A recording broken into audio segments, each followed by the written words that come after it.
you listen to the tablet of 7 candles that David read for you, which is, as I mentioned it before, is in your course support notes.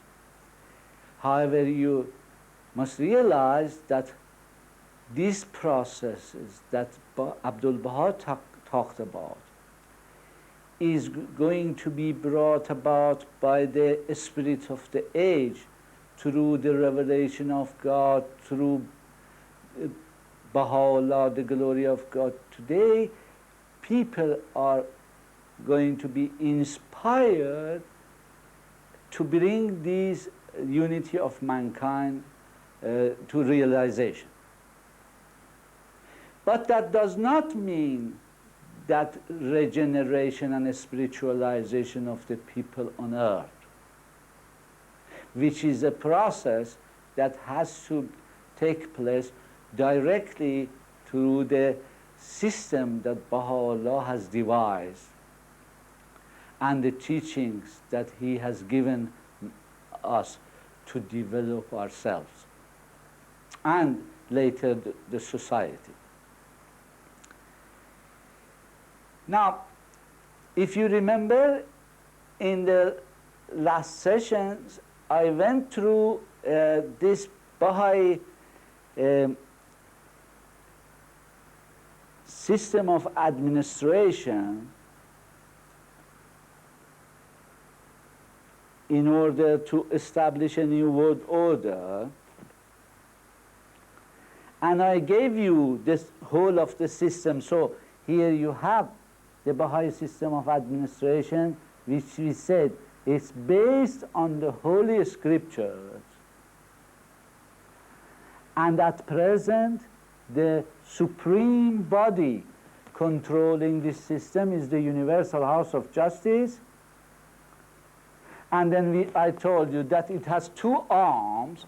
One is the rulers, which is the spiritual assemblies, national assemblies, international convention, and these local and national spiritual assemblies and the Universal House of Justice make the right arm, which is the rulers, the decision makers. And on the left-hand side, you have the International Teaching Center, Center for the Study of the Text, the archives, and then you get Continental Board of Counselors, auxiliary board members, assistant auxiliary board members.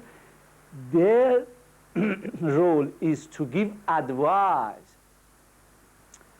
They are learned. So this is the learned arm. That was the rulers. Learned and ruler. Decision makers and advisors. However, that is very broad. We are going to examine now, one by one, the process of establishing each of these institutions and their functions, because simply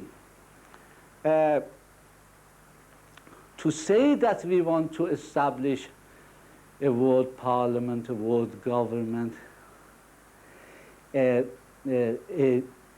common system of currency, to establish a world tribunal, a world system that eventually is going to establish the kingdom of God on earth, is very broad and easy. But we want to now understand the process through which this can be done. Excuse me. And also the process through which we can have these institutions, that either they are elected or appointed. Now we are going to study them, each element one by one, slowly and carefully, to understand the New World Order and the system of Baha'i administration.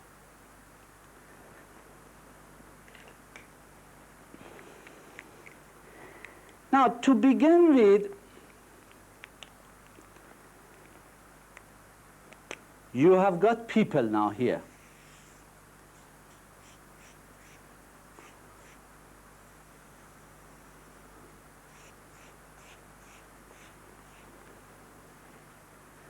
But specifically, I am talking about the mass of Baha'is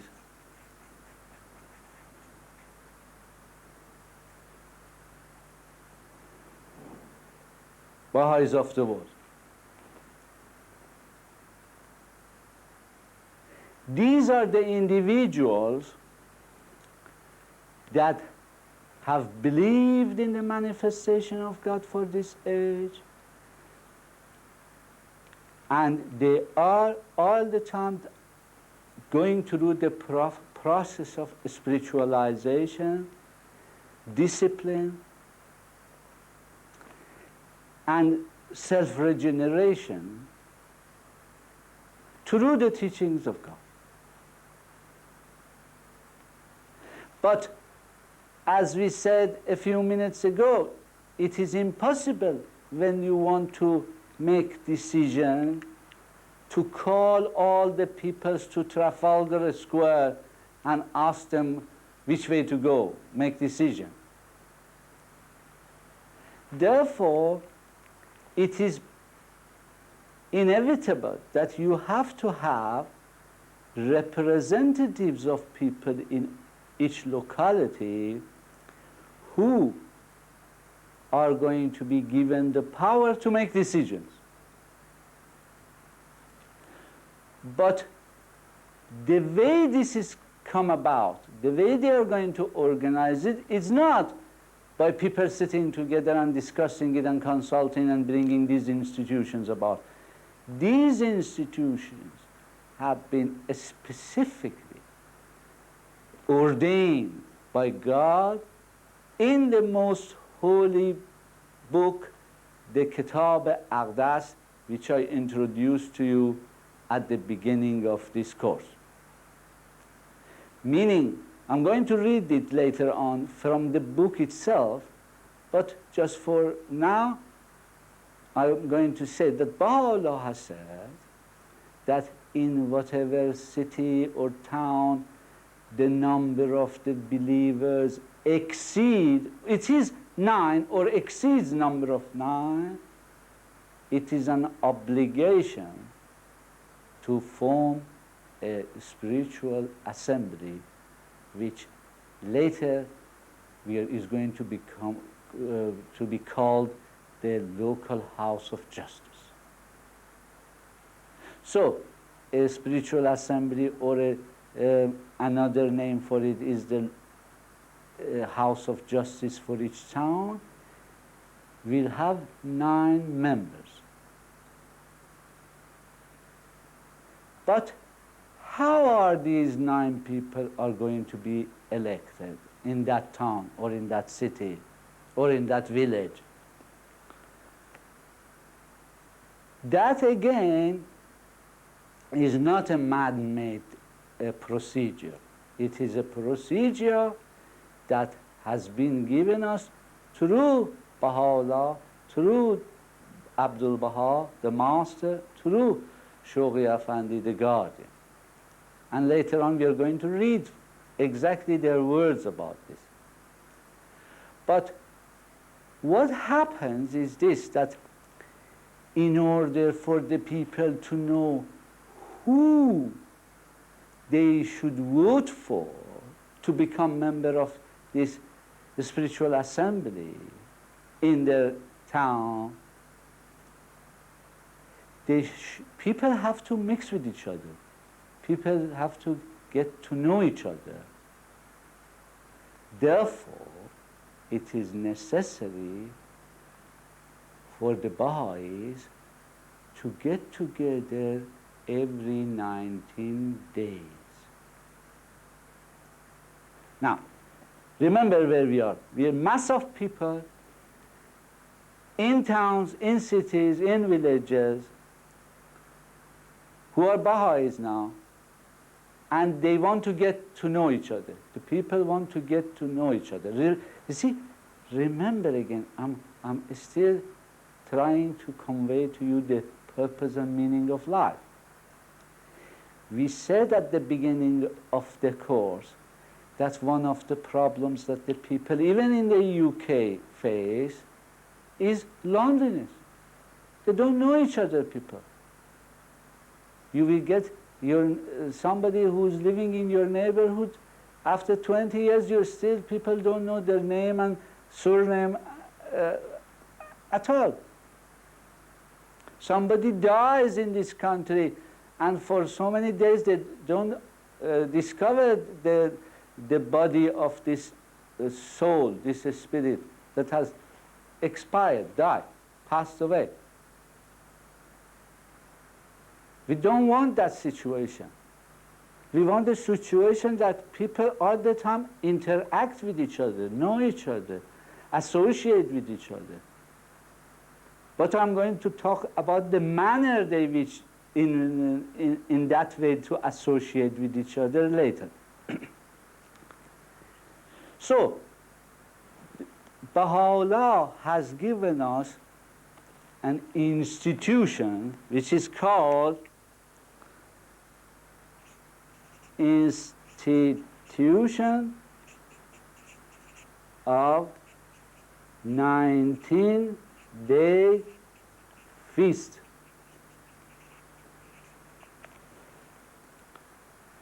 Institution of 19-day feast. Please look at this carefully now. Remember where you are. I'm going to go to the next page and start explaining about the institution of 19-day feast. Okay. Let's go to the next page.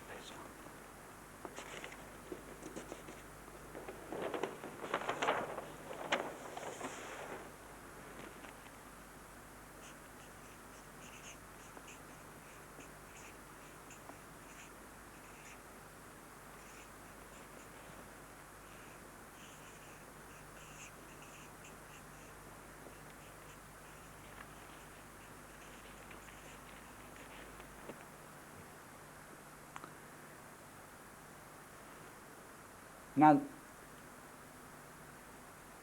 at the beginning, from the 1844, when the Bab, the Gate, the King of Messengers, as Baha'u'llah calls him,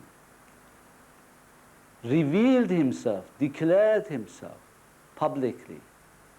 He wrote in his book, The Revelation of God. And in that, he said that from now on, in this new world order, we have to start with changing the calendar completely. Because you're saying, why is it 19 days? We said the Bab started a new calendar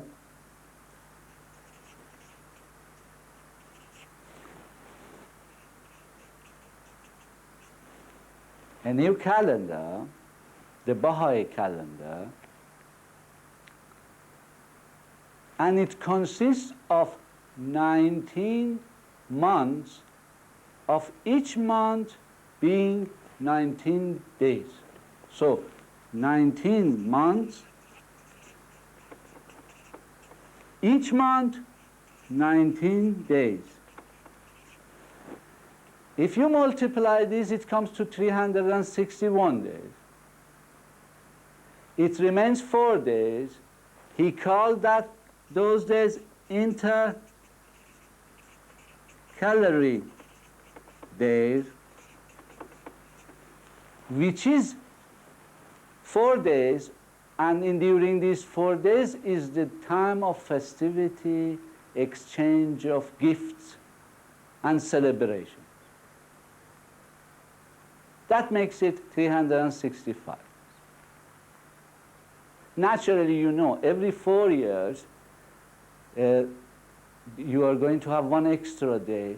So every 4 years, you are going to have 5 days of intercalary days. Just for your information, I'm going to read slowly but quickly, not very slowly, the names of the months that we are going to have from now on in the world. Listen to these names of the months. Splendor, glory, beauty, grandeur, light, mercy, words, perfection, names, might, will, knowledge, power, speech, questions, honor, sovereignty, dominion, loftiness. These are the 19 months that the Bab prescribed. So we have 19 months of 19 days, and during the year we have 9 holy days. In those 9 holy days, work is forbidden. And in each of these holy days, the Baha'is get together to commemorate or celebrate that holy day. But Abdul Baha says that these holy days, in these holy days, the Baha'is of each locality should celebrate it by not merely just prayer and getting together, but by starting a philanthropic deed, saying, all right, for the sake of this holy day, we are going to build a new hospital. For the sake of this holy day, we are going to open another new school. For the sake of this holy day, we are going to start a new department or ward in the hospital. We are going to start a new, for example, home for elderly, a new home for orphans, a new home for education. These holy days are, as written in the Baha'i principles of Baha'i administration, is the Feast of Rizwan, which is the day that Baha'u'llah declared he is the manifestation of God. And on the first day, which is 21st of April, and on the 3rd day, and on the 9th day, we are going to have holy days. We also, another holy days that we don't work, and also we get together and start a new humanitarian project and remember, is the declaration of the Bab, which is on the 23rd of May. The commemoration of the ascension of Baha'u'llah on the 29th of May. Martyrdom of the Bab on the 9th of July. Birth of the Bab on 20th of October. Birth of Baha'u'llah on the 12th of November.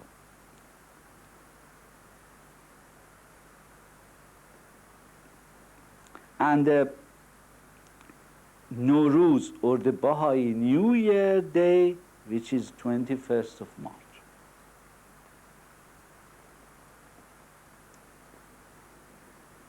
So, in brief, the first day of Rizwan, the 9th day of Rizwan, the 12th day of Rizwan, these are the 3 days associated with the declaration of the Baha'u'llah. The anniversary of declaration of the Bab, the anniversary of the birth of Baha'u'llah, the anniversary of the birth of the Bab, the anniversary of ascension of Baha'u'llah, the anniversary of the martyrdom of the Bab, the feast of Nowruz. Remember, at the beginning I said the 1st and the 3rd and the 9th, which wasn't right. It should be the 1st day and the 9th day and the 12th day. Okay. Now, so we have 9 months, each month 19 days, and 4 days of sometimes 5 days of intercalary days. And at the moment, we are in the year 156 Baha'i era, from 23rd of May 1844, which is the start of the Baha'i calendar. Up to now is 156 years of the Baha'i era. All right. So, at the beginning of every month, we are going to have 19-day feast. It is an institution of the faith.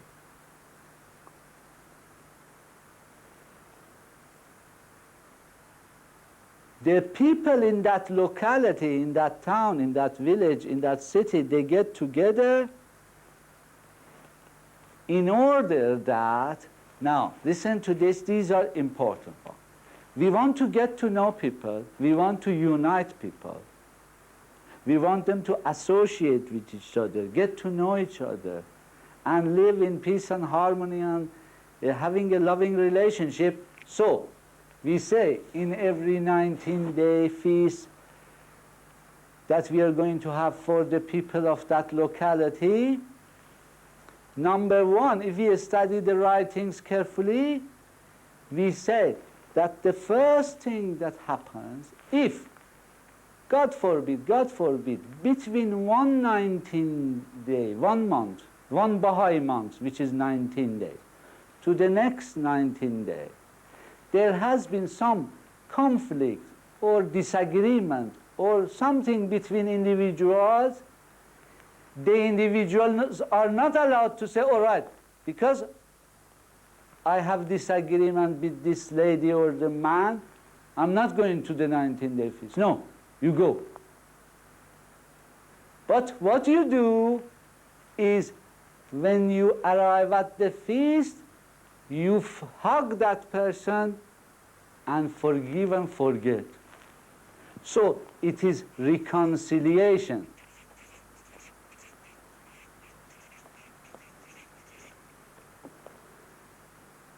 Peace, love, unity. And also to get people to know people. So if there has been a conflict or disagreement or any problems between the individuals in that town or locality, when they arrive at the 19-day feast, they hug each other, forgive each other, and start afresh.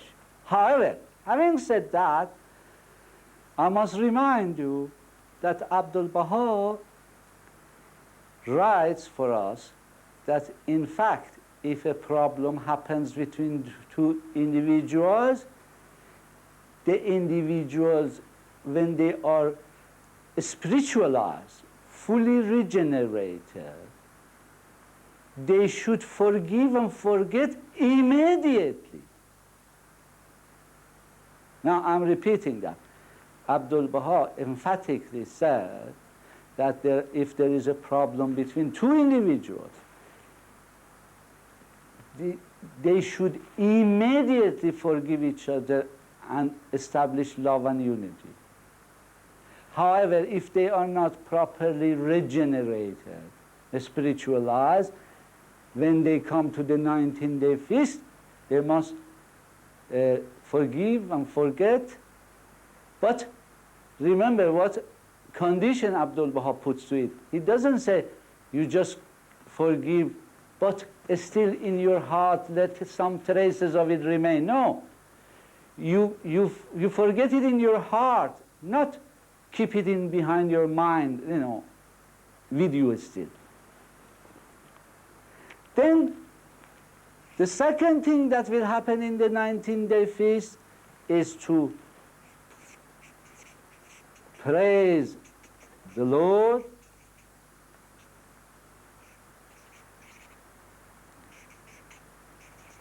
praise the Lord, a devotional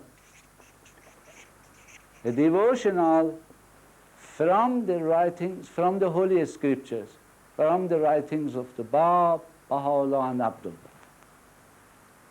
Prayers and readings from the Scriptures.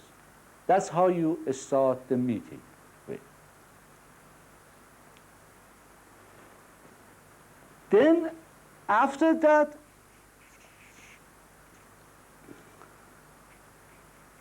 it is the business part of the feast. During that, you are going to have 3-1 report of the assembly,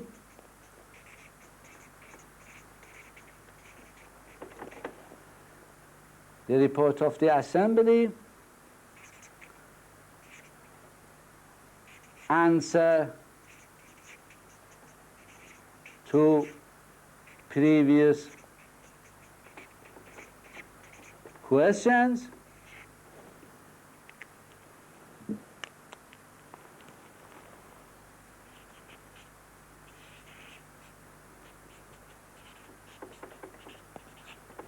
or suggestions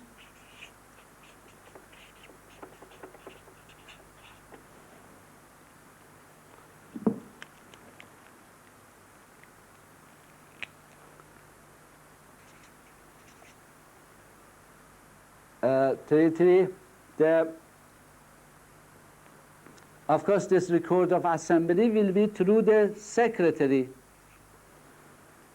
Then you have to have the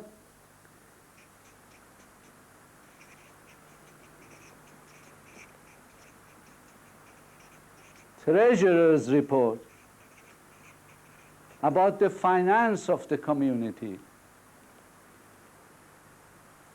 Then you are going to have local and national and international news.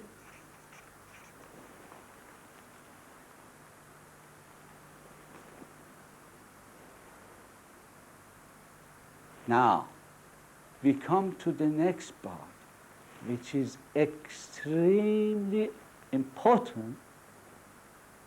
Extremely important. It is unique in the life of religion on this planet Earth. This is unique, that the followers of the religion come together every 19-day feast, first of all, to create unity, love, and harmony. listen to the local, national, and international news. But then something happens here that doesn't happen anywhere in the world. 3 facts. Remember, in this 19-day feast, youth, meaning the Baha'is, girls and boys, below 21 year old, between 16 and 21 also can take part. And they have the same status as the adults who are over 21 year old. So in this meeting that started with love and with unity, after praising the Lord and listening to all the news,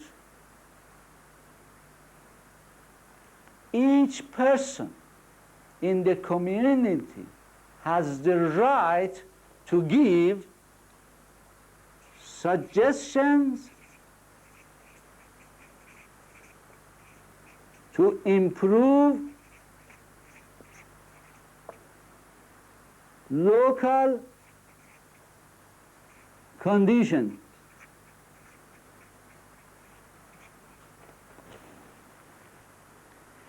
Every single person in that community, whether below 21 or over 21 years old, has been given the right to give suggestions to improve the local conditions.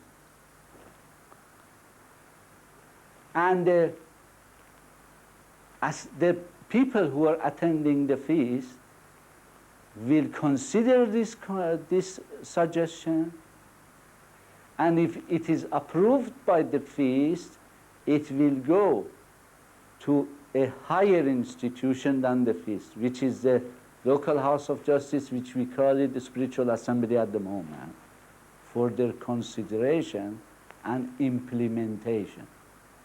However, if the local assembly, having considered that suggestion, will say either, no, it is not right to implement this suggestion at the moment, we all obey. If they say, oh, it's okay, but it cannot be implemented now, it's going to be implemented, for example, in a year's time or 2 years' time. All right. We still obey and we are happy about it. But one thing they cannot do is not to answer or not to consider it.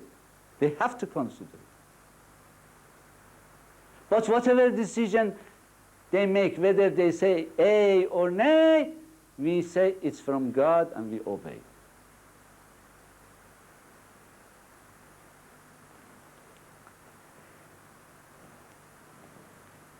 Next thing that happens is very important. Every individual in the feast can give suggestions to improve national conditions.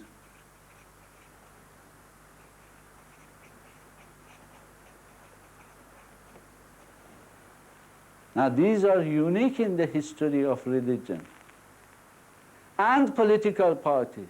No political party gets every member there with their children and allow them to give suggestions and they have to consider that. Never mind locally, nationally as well. So every Baha'i is allowed to give suggestion to the feast for to improve national conditions, and if it is approved by the feast, it will go one stage higher from 19-day feast institution to the spiritual assembly or the house of justice in the town. And again, if it is beyond their jurisdiction, meaning because it is a national suggestion, it will go to the National Spiritual Assembly or National House of Justice. If they consider it, they may say, all right, we are going to implement this suggestion for the whole of the nation. Or they may say, no, it's a good suggestion, but we are going to implement it in a future date. Or they may say, no, that is not on. We are not going to implement it. Whatever answer the National Assembly gives, we obey happily in our heart that that is from God.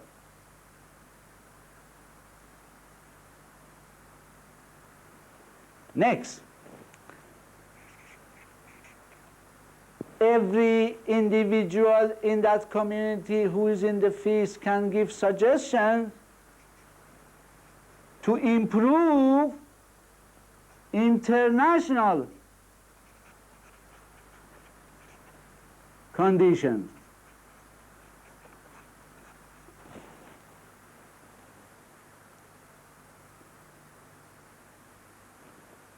And if it is approved, this suggestion, for the whole world by the assembly, by the people in that feast, then it goes to the local assembly, the spiritual assembly of that town or village or city. If it's beyond their jurisdiction, they will send it to the National Assembly.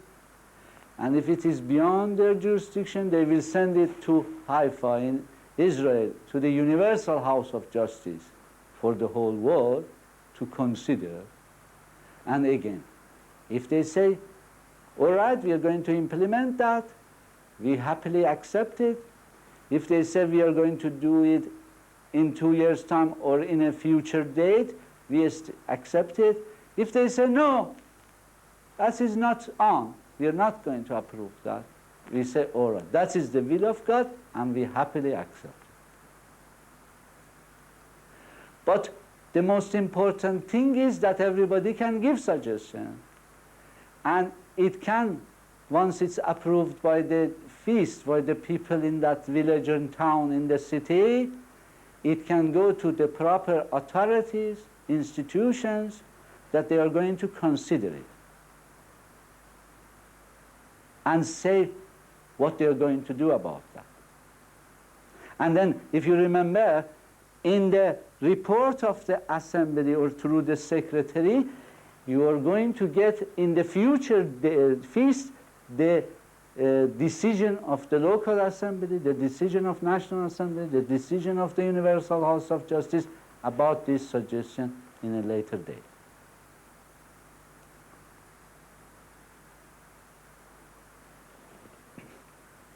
Having done that, then you will have the fourth part, which is the socializing.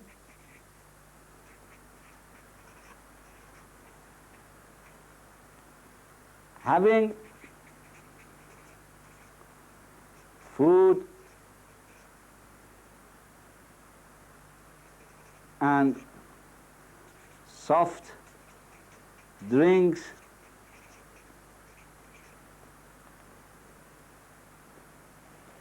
However, if somebody invites you to the feast and they haven't got the material means, if they just serve you with a glass of water, that's good. It doesn't. The main thing is the spirit of the faith, the spirit of the union and unity and love among the friends.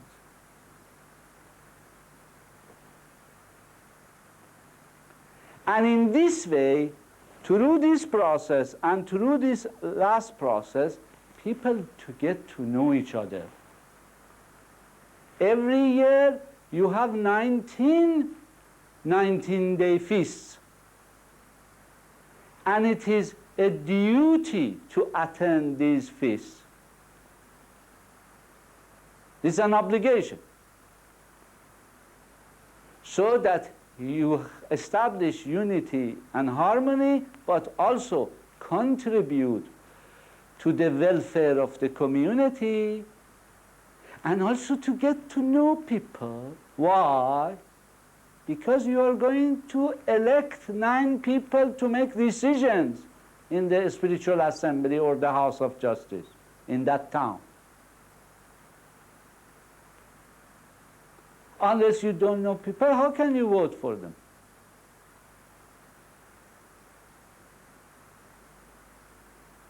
So, the institution of the 19-day feast, we have explained what it is, what's its purpose, what is the procedure, and this is happening everywhere, whether in a village in Peru, or in a little town in Middle East, or in Russia, or in UK.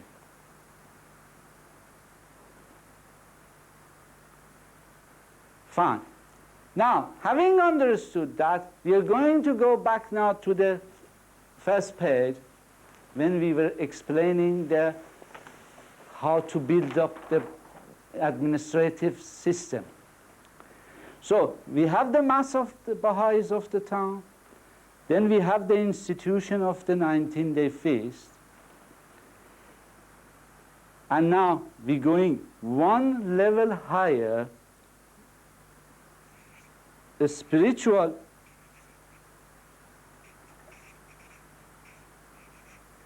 assembly. The spiritual assembly of, for example, Kensington, the spiritual assembly of Kirklees, the spiritual assembly of Birmingham, the spiritual assembly of Wakefield, the spiritual assembly of Amsterdam, the spiritual assembly of Hong Kong. Does it make any difference?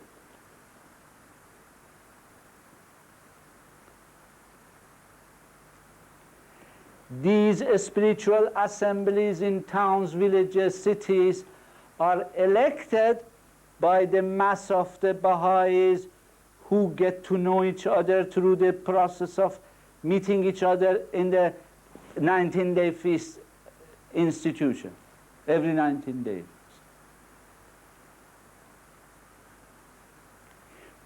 However, in order to examine the process of electing the members of the spiritual assembly of that village and town, I'm going to go to the next page again and study this together to understand how this process takes place.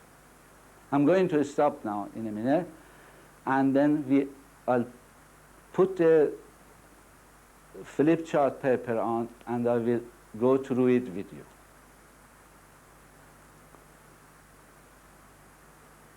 Now, dear friends, you see, if you look here now, I'm going to explain to you the procedure for electing the members of the spiritual assembly in your town or in your village, in your city, wherever you are. And I'm going to give you on this column here, because you are a bit familiar with this system, that it is in your own city or your town or your country, wherever you are in the world. A little hint of how it's happening in that country or in that city or in that town. When you want to elect the members of the spiritual assembly who are going to be the decision makers in your town, the most important difference in the Baha'i system of the election is that in other systems you will usually have nomination. Some people putting their name forward, or somebody else will put their name forward. But in the Baha'i system, there is no nomination. Why? Because we said we are spiritually developed now. If we are spiritually developed, we are self-sacrificing, we are pure. We have developed those virtues, which one of those virtues was humility, self-effacement. A person who is spiritually developed is never going to put their name forward and say, elect me. You see? As soon as somebody says, elect me, that means they are not spiritualized properly. That means they haven't been regenerated properly. And nobody else is allowed to put anybody else's name, because that name, that will create collusion. We want the system be free of this canvassing and backbiting, or saying this person is better, that person is better. Forget about that. We don't have that in the Baha'i faith.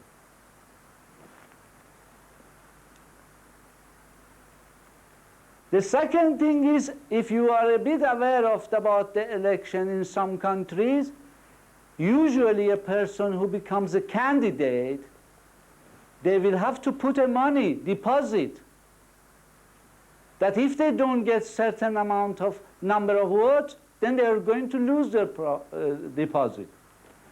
In Baha'i faith, no money involved, because there is no nomination. Nobody says, elect me, or elect Mr. X and Mr. Y, or Mrs. X and Mrs. Y. Anyway, in the Baha'i faith, there is no difference between men and women anyway.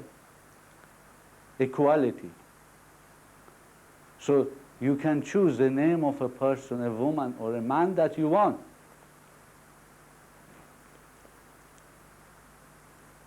In the Baha'i faith, there is secret ballot, meaning not only you write the name of the 9 people that you want to elect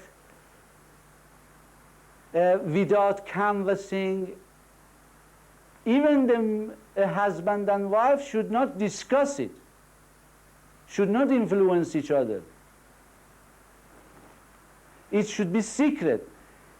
Before election and after election, nobody is going to say, I voted for this person or that person.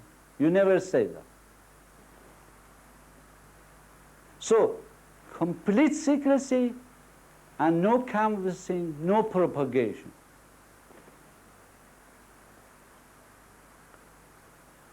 In the other systems, wherever you are in the world, there is no criteria, standards or attributes that the people are going to write down about. No government. Anyway, in this government that I'm living here now, when they want to elect a member of the parliament, they never say, all right, this person, what attributes this person should have? It's up to the people who vote to decide what attribute they like. But in the Baha'i faith, through the revelation of God for today, it is specified. And I'm going to read it for you from the writings. Hence, it is incumbent upon the chosen delegate to consider without the least trace of passion and prejudice, and irrespective of any material consideration, the names of only those who can best combine the necessary qualities of unquestioned loyalty. So, in the Baha'i faith, we say, if you want to vote for these 9 people to become decision makers in your town or city, first of all, you say, do they have unquestioned loyalty to the faith of God, to the manifestation of God, to the revelation of God, to the principles of God? Are they loyal to God? Have they got the spirit of faith? They should have selfless devotion to the God's faith. They should have a well-trained mind. They have to have recognized ability, and they have to have mature experience.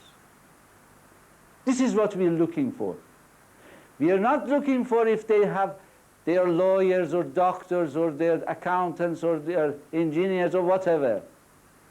If these people, they want, we are going to put enough money at their disposal to get the best engineer, to get the best doctor, to get the best lawyer, to get the best accountant, to get the best technician. But we want holy and spiritually developed people who have got experience.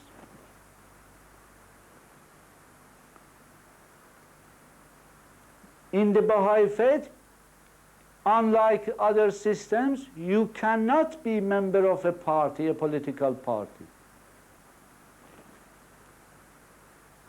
You must, the person you vote for must obey the divine laws.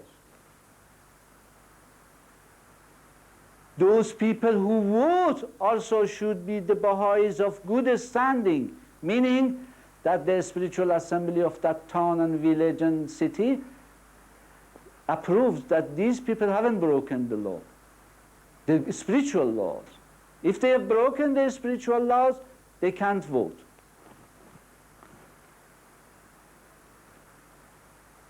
The people who are going to become members of the assemblies, when they have become member of assembly, they are not accountable to the people they voted for them, because they never asked for their vote. They are only accountable to God. No salary paid to decision makers. You don't pay the members of assembly for making decisions. I'm coming back to this later. Everybody should vote. It is an obligation, it's a duty.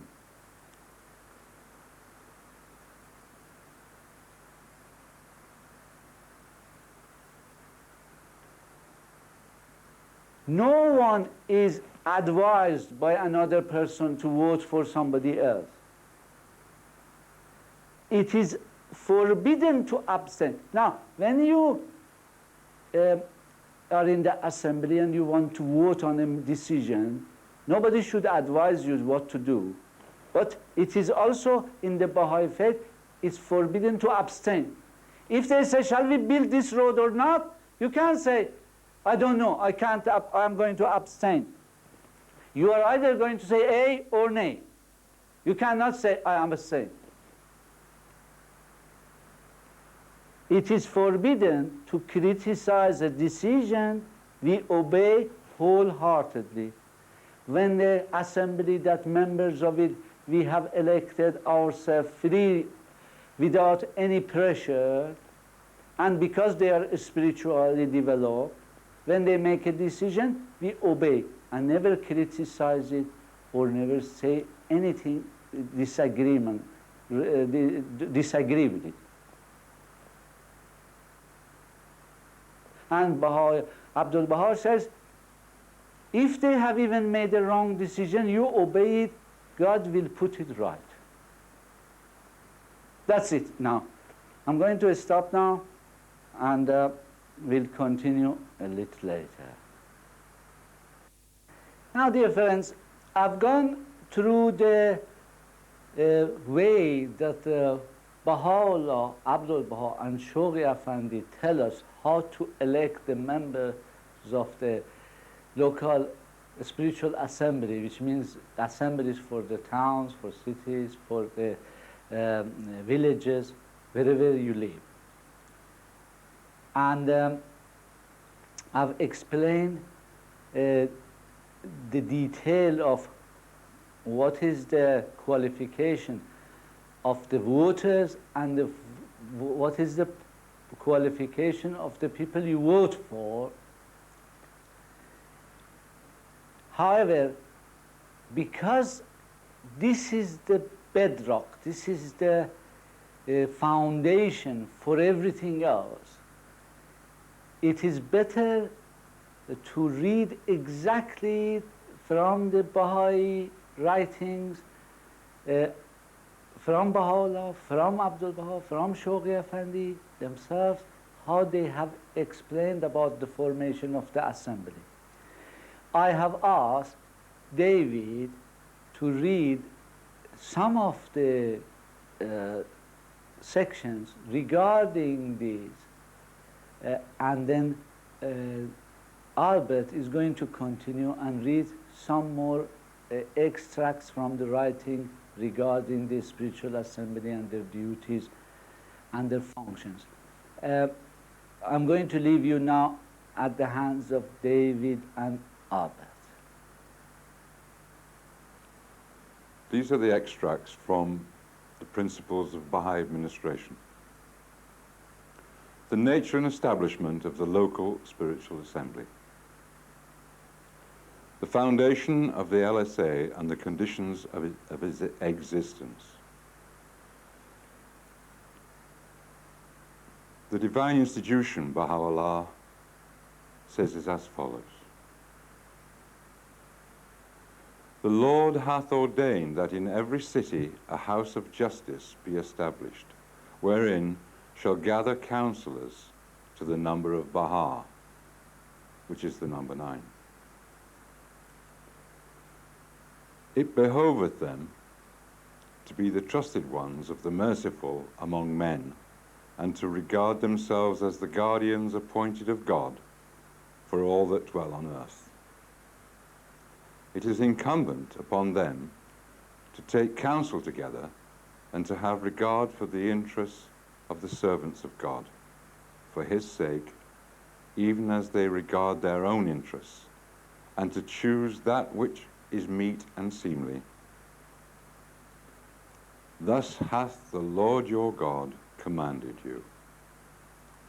Beware lest ye put away that which is clearly revealed in his tablet. Fear God, O ye that perceive.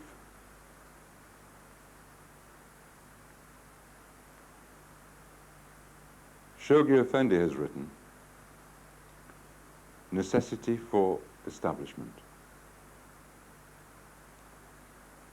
And now, that this all-important work may suffer no neglect, but rather function vigorously and continuously in every part of the Baha'i world, that the unity of the cause of Baha'u'llah may remain secure and inviolate, it is of the utmost importance that in accordance with the explicit text of the Kitab-i Aqdas, the most holy book, in every locality, be it a city or hamlet, where the number of adults 21 years and above, declared believers exceed 9, a local spiritual assembly be forthwith established.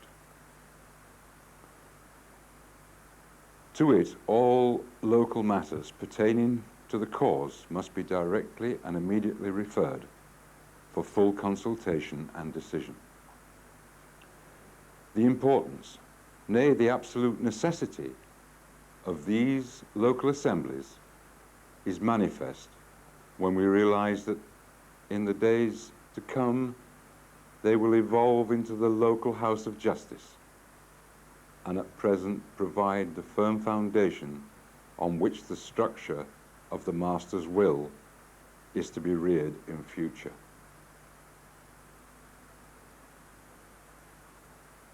Abdul Baha says, attachment to Abdul Baha. O ye who are firm in the covenant, Abdul Baha is constantly engaged in ideal communication with any spiritual assembly which is instituted through the divine bounty, and the members of which are in the utmost devotion turn into the divine kingdom and are firm in the covenant. To them, he is heartily attached and with them. He is united by everlasting ties. Thus, correspondence with them is sincere, constant, and uninterrupted. The obligations and duties of the LSA. This was written by Shoghi Effendi. Most outstanding obligations, the 9 points. The matter of teaching, its direction, its ways and means, its extension, its consolidation, essential as they are to the interests of the cause, constitute by no means the only issue which should receive the full attention of these assemblies. A careful study of Baha'u'llah's and Abdu'l-Baha's tablets will reveal that other duties, no less vital to the interest of the cause, devolve upon the elected representatives of the Friends in every locality. It is incumbent upon them to be vigilant and cautious, discreet and watchful, and protect at all times the temple of the cause from the dart of the mischief maker and the onslaught of the enemy. They must endeavor to promote amity and concord amongst the Friends, efface every lingering trace of distrust, coolness, and estrangement from every heart, and secure in its stead an active and wholehearted cooperation for the service of the cause. They must do their utmost to extend at all times the helping hand to the poor, the sick, the disabled, the orphan, the widow, irrespective of color, caste, and creed. They must promote by every means in their power the material as well as the spiritual enlightenment of youth.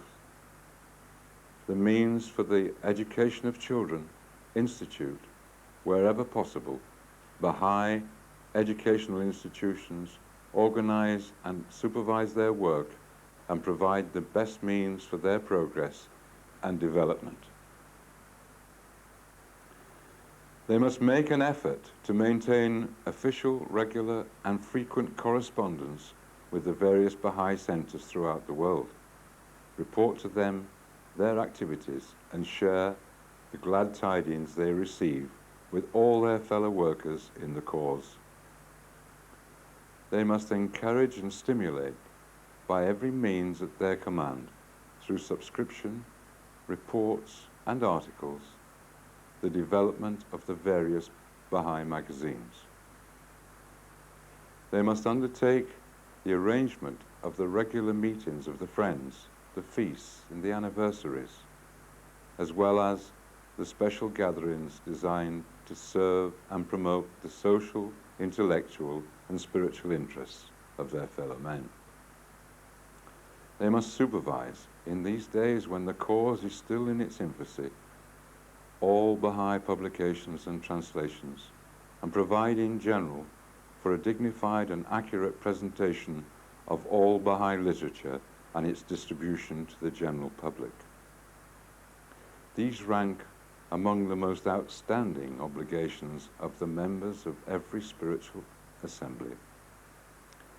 In whatever locality the cause has sufficiently expanded, and in order to ensure efficiency and avoid confusion, each of these manifold functions will have to be referred to a special committee responsible to that assembly, elected by it from among the Friends in that locality, and upon whose work the assembly will have to exercise constant and general supervision.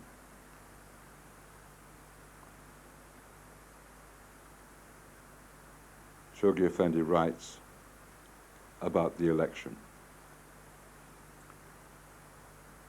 These local spiritual assemblies will have to be elected directly by the Friends, and every declared believer of 21 years and above, far from standing aloof and assuming an indifferent or independent attitude, should regard it as a sacred duty to take part conscientiously and diligently in the election, the consolidation, and the efficient working of his own local assembly. Pendinitz, this was the Universal House of Justice, which has now been establishment, and to ensure uniformity throughout the East and throughout the West, all local assemblies will have to be re-elected once a year. During the first day of Ridvan, and the result of polling is possible be declared on that day. In order to avoid division and disruption, that the cause may not fall a prey to conflicting interpretations and lose thereby its purity and pristine vigor, that its affairs may be conducted with efficiency and promptness, it is necessary that everyone should conscientiously take an active part in the election of these assemblies, abide by their decision, enforce their decree, and cooperate with them wholeheartedly in their task of stimulating the growth of the movement through all regions. The members of these assemblies, on their part, must disregard utterly their own likes and dislikes, their personal interests and inclinations, and concentrate their minds upon those measures that will conduce to the welfare and happiness of the Baha'i community and promote the common weal.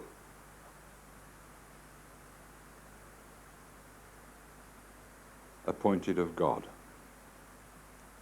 Let us recall his explicit and often repeated assurance that every assembly elected in that rarefied atmosphere of selflessness and detachment is in truth appointed of God, that its verdict is truly inspired, that one and all should submit to its decision unreservedly and with cheerfulness.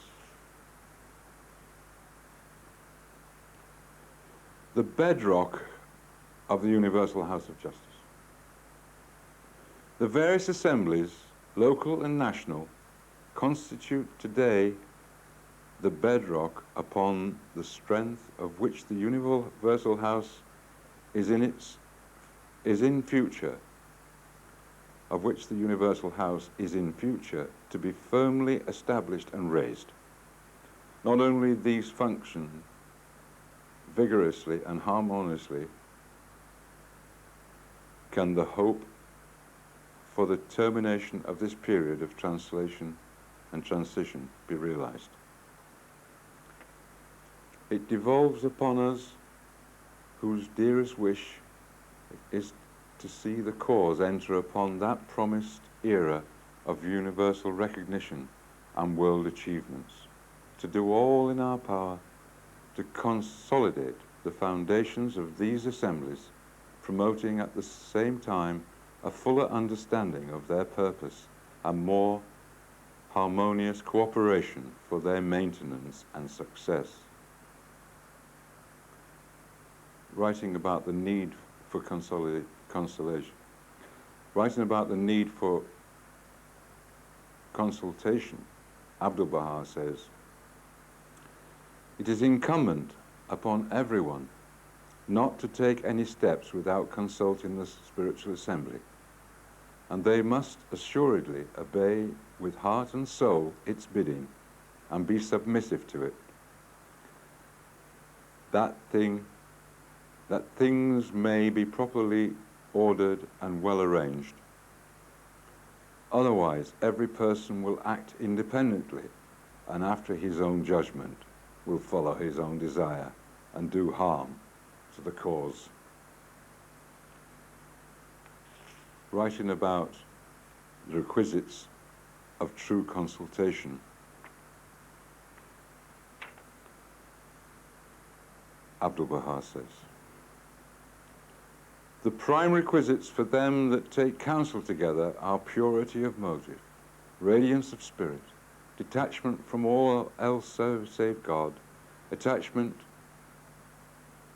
attraction to his divine fragrance, humility and lowliness among his loved ones, patience and long-suffering in difficulties, and servitude to his exalted threshold.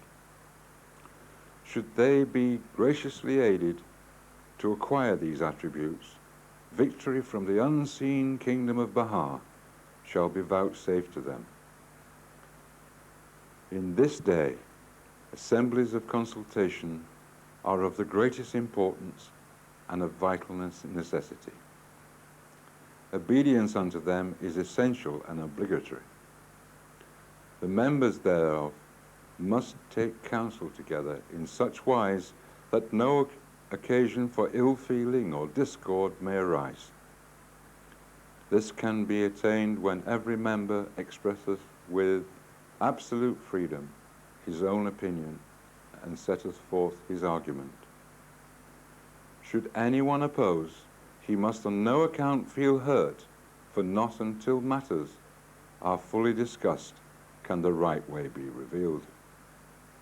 The shining spark of truth cometh forth only after the clash of differing opinions. If after discussion a decision be carried unanimously, well and good. But if the Lord forbid, differences of opinion should arise, a majority of voices must prevail. The first condition is absolute love and absolute harmony amongst the members of the assembly. They must be wholly free from estrangement and must manifest in themselves the unity of God, for they are the waves of one sea, the drops of one river, the stars of one heaven, the rays of one sun, the trees of one orchard, the flowers of one garden. Should harmony of thought and absolute unity be non-existent, that gathering shall be dispersed, and that assembly be brought to naught. The second condition, they must, when coming together, turn their faces to the kingdom on high and ask aid from the realm of glory. They must then proceed with the utmost devotion, courtesy, dignity, care, and moderation to express their views. They must in every matter search out the truth and not insist upon their own opinion, for stubbornness and persistence in one's views will lead ultimately to discord and wrangling, and the truth will remain hidden. The honored members must, with all freedom, express their own thoughts, and it is in no wise permissible for one to belittle the thought of another. Nay, he must with moderation set forth the truth, and should differences of opinion arise, a majority of voices must prevail, and all must obey and submit to the majority. It is again not permitted that any one of the honored members object to or censure, whether in or out of the meeting, any decision arrived at previously, though that decision may be not right, for such criticism would prevent any decision from being enforced. In short, whatsoever thing is arranged in harmony and with love and purity of motive, its result is light, and should the least trace of estrangement prevail, the result shall be darkness upon darkness. If this be so regarded, that assembly shall be of God, but otherwise it shall lead to coolness and annihilation that proceed from the evil one. Discussions must all be confined to spiritual matters that pertain to the training of souls, the introduction and instruction of children, the relief of the poor, the help of the feeble throughout all classes in the world, kindness to all people, the diffusion of the fragrances of God, and the exaltation of his holy word. Should they endeavor to fulfill these conditions, the grace of the Holy Spirit shall be vouchsafed unto them, and that assembly shall become the center of the divine blessings. The hosts of divine confirmation shall come to their aid, and they shall day by day receive a new effusion of spirit.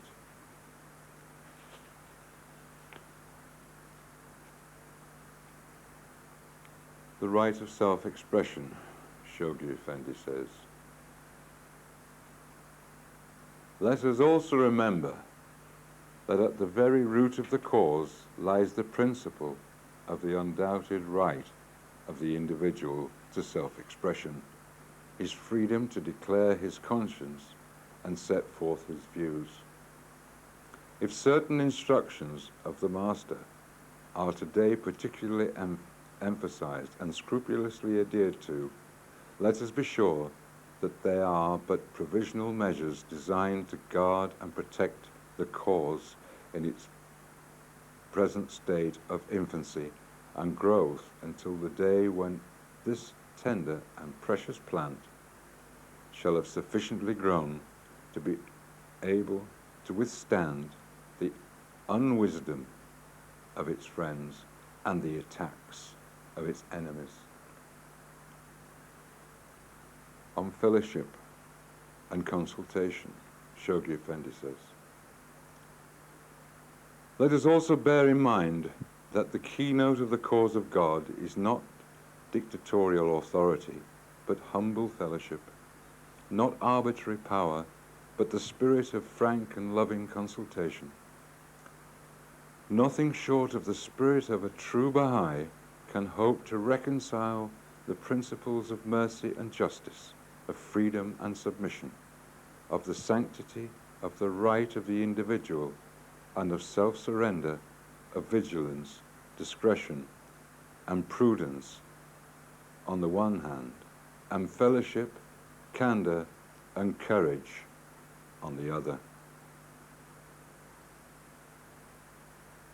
On the attitude and responsibility of its members, Shoghi Effendi says, the duties of those whom the Friends have freely and conscientiously elected as their representatives are no less vital and binding than the obligations of those who have chosen them. Their function is not to dictate, but to consult, and consult not only among themselves, but as much as possible with the friends whom they represent. They must regard themselves in no other light but that of chosen instruments for a more efficient and dignified presentation of the cause of God. They should never be led to suppose that they are the central ornaments of the body of the cause, intrinsically superior to others in capacity or merit, and so promoters of its teachings and principles. They should approach their task with extreme humility and endeavor, by their open-mindedness, their high sense of justice and duty, their candor, their modesty, their entire devotion to the welfare and interests of the friends, the cause, and humanity, to win not only the confidence and the genuine support and respect of those whom they serve, but also their esteem and real affection. They must, at all times, avoid the spirit of exclusiveness, the atmosphere of secrecy, free themselves from the domineering attitude, and banish all forms of prejudice and passion from their deliberations. They should, within the limits of wise discretion, take the friends into their confidence, acquaint them with their plans, share with them their problems and anxieties, and seek their advice and counsel. And when they are called upon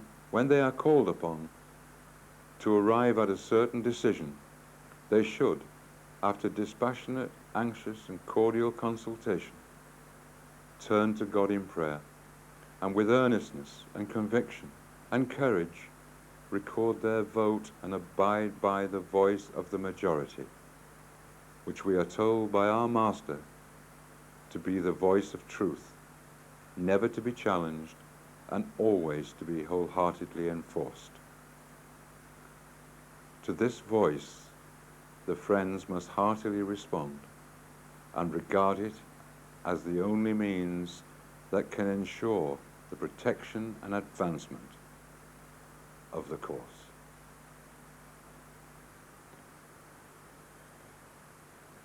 And now to follow with the suggestion and what etc. from Shoji Effendi on full stature,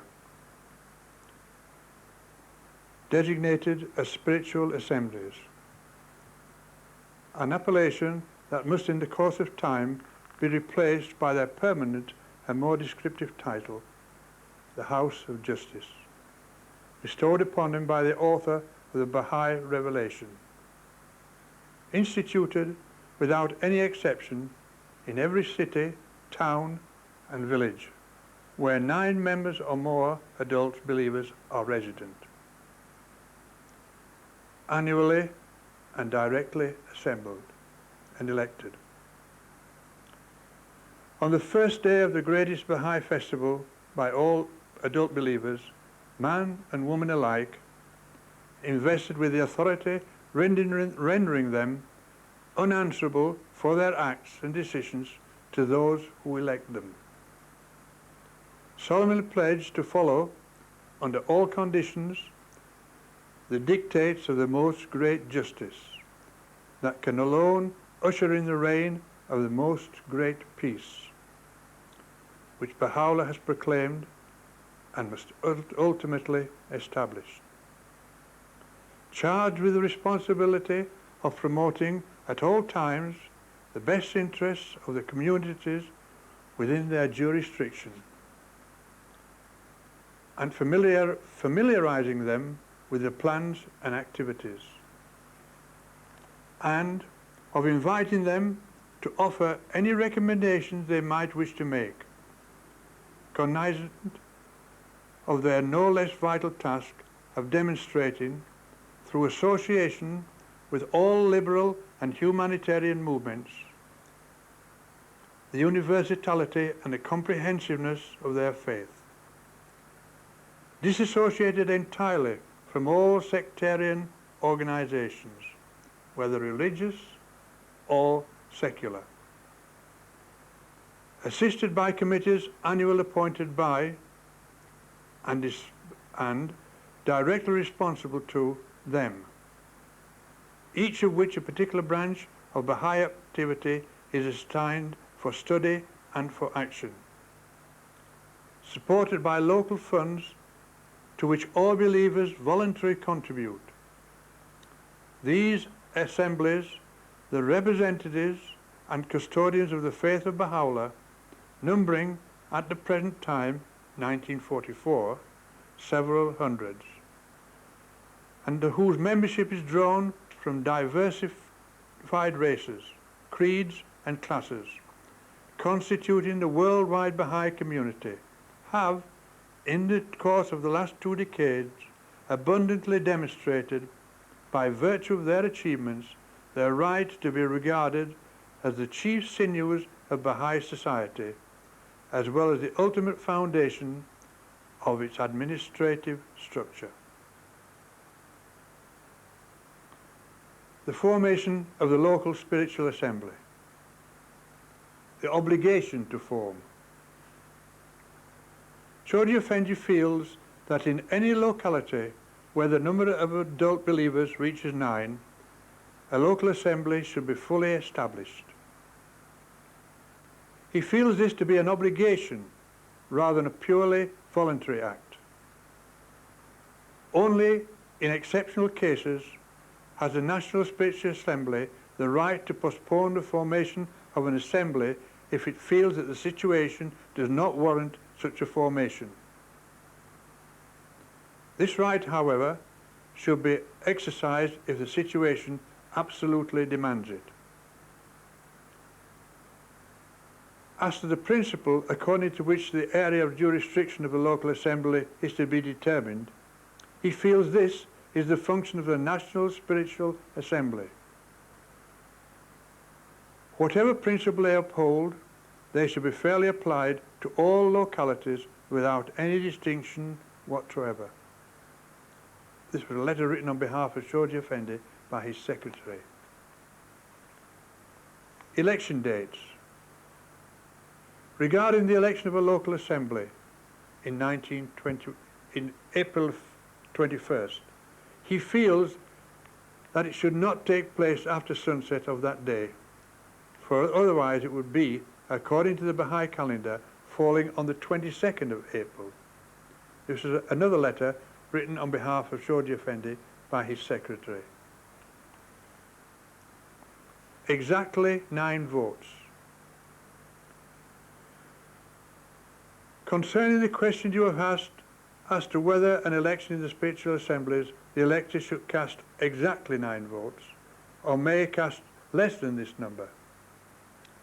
Inasmuch as the spiritual assembly membership, according to the principles of Baha'i administration, had been limited for the present to 9 members, it follows that no electoral vote can be effective unless it is cast in exactly that number.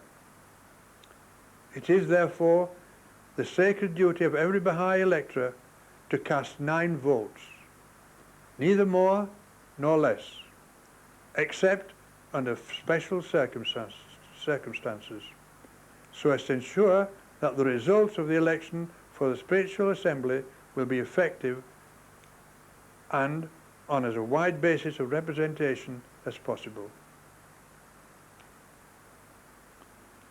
No references to personalities. I feel that reference to personalities before the election will give rise to misunderstanding and differences. What the friends should do is to get thoroughly acquainted with one another, to exchange views, to mix freely, and to discuss amongst themselves the requirements and qualifications for each member without reference or application, however indirect, to particular individuals. We should refrain from influencing the opinion of others, of canvassing for any particular individual, but should stress the necessity of getting fully acquainted with the qualifications of the membership referred to in our beloved tablets, and of learning more about one another through direct personal experience, rather than through reports and opinions of our friends. Voting for oneself. This is entirely a matter of conscience. If the individual feels that for some reason justified in voting for himself, he is free to do so.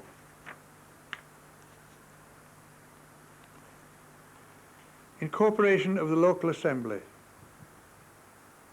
It is surely very important to give the local spiritual assemblies some legal standing, for as the cause progresses and its adherents increase, they will be confronted with duties they cannot even imagine at the present. Nor will they have to make contract for acquiring halls for their meetings, but also they will be obliged to create new institutions to care for the sick, poor, and aged people.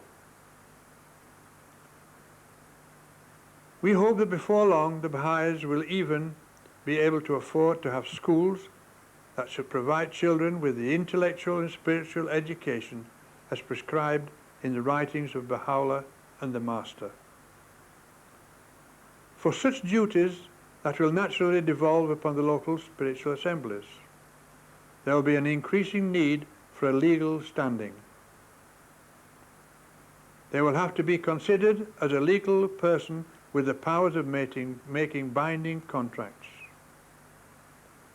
In small centres, where the friends are few, the taking of such steps is rather premature and may add to the complexity of the Baha'i administration. Sorry, Effendi. Dear friends, I hope you enjoyed listening to David and Albert reading from the Principles of the Baha'i Administration, page 39 to page 48. And you see, listen to the utterances of Baha'u'llah, Abdul Baha, Shoghi Effendi regarding the spiritual assemblies. And now I want to say a few more words about that. What is it that I'm going to say? It's this, that as soon as possible in each locality when the spiritual assembly has been established, and also we will examine this later, I hope we won't forget it, that when the National Assembly is established in each country, as soon as possible, these spiritual assemblies are made to incorporated to companies, and then immediately registered as charities to give them legal status, because the local assembly and the National Assembly will have to purchase buildings, properties, sell them, enter into contracts with Baha'is and the people in the community who are not yet Baha'is, and therefore it has to obey the laws and the company laws and charity laws of each country that the Baha'is live in. But, for example, I want to read to you when the National Assembly of the Baha'is of UK was registered, as their objectives, what is it that they have declared to the authorities in the UK? What is it we are doing here?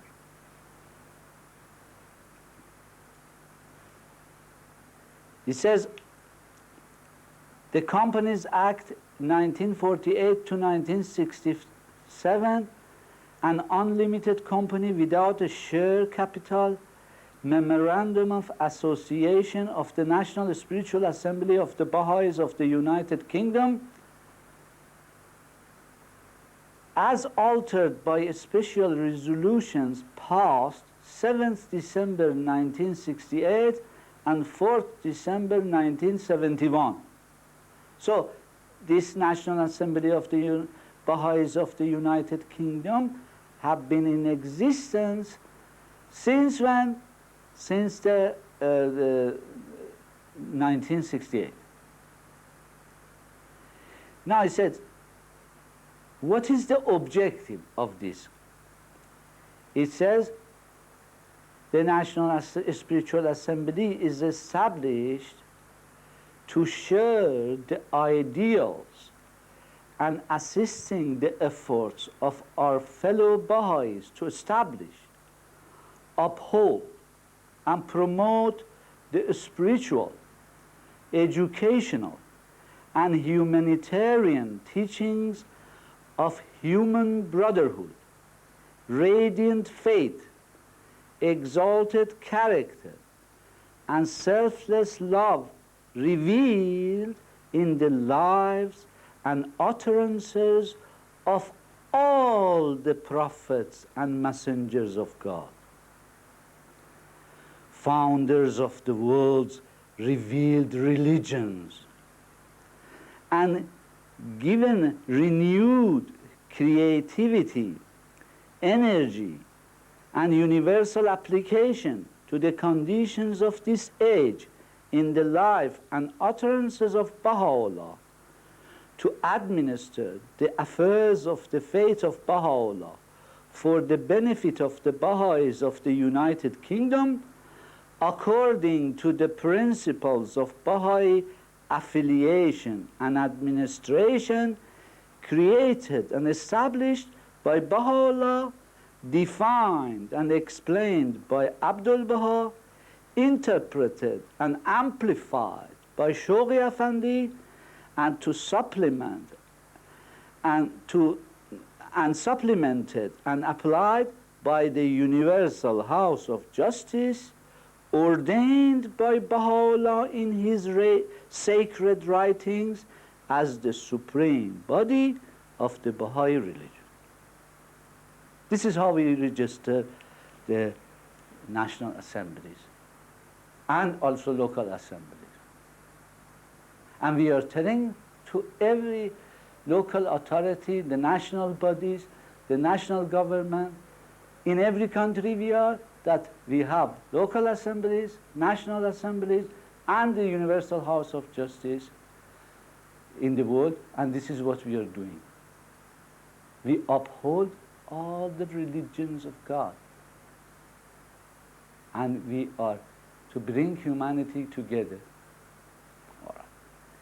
Now, having read that, now I'm going to go back to the flip chart again. So we talked about the masses of Baha'is, we talked about the institution of 19-day feast, and we said how Baha'is elect the members of the spiritual assemblies. And each time they want to elect a spiritual assembly at the present, every Baha'i in that locality votes for 9 people. These 9 people will form the members of the spiritual assembly of Birmingham, of Leeds, of Kirklees, of Bradford, etc. Now, they are the decision makers. Every year, on the 21st of April, again, the people of this town will elect 9 members to form the spiritual assembly of that town. So the life of each spiritual assembly is only 1 year. People are allowed to vote for other people if they don't choose to vote for the members that they were in the assembly last year. Now, then the next in hierarchy is the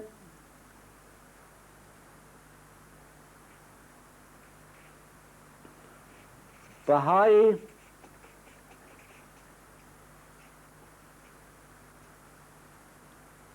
councils. These Baha'i councils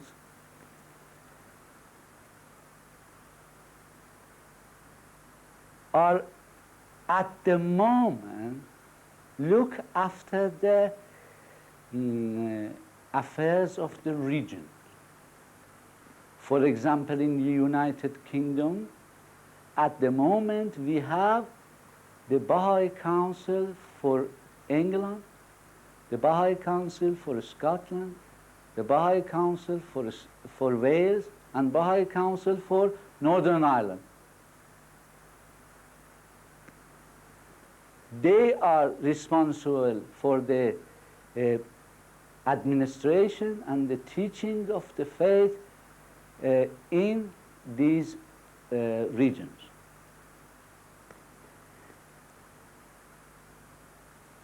This year, they were elected, that's in 1999. The members of it were elected by members of all the assemblies, for example, in England, to voting for 7 people, and the National Assembly looking at the number of votes for 9 people or 7 people, they appointed the members of the Baha'i councils. However, in very near future, we are being told that the Baha'is of England will choose the Baha'i Council for England. Not choose, elect. They vote for the members of the Baha'i councils, which they look after that region, England, within UK. Baha'is of Scotland will vote for the Baha'i Council for Scotland, and Wales, and the Northern Ireland the same. Okay? So we've gone one step to the spiritual assemblies, one step to the Baha'i councils. Then every year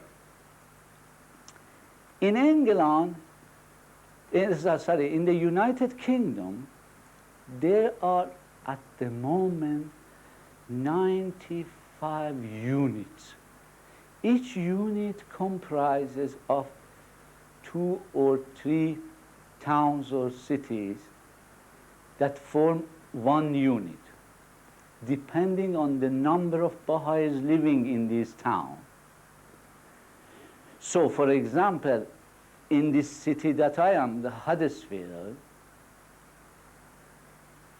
it is Huddersfield, Dewsbury, Batley, plus the Baha'is of the Bradford and the Baha'is of Corderdale, which is Halifax and surrounding area. They form one unit.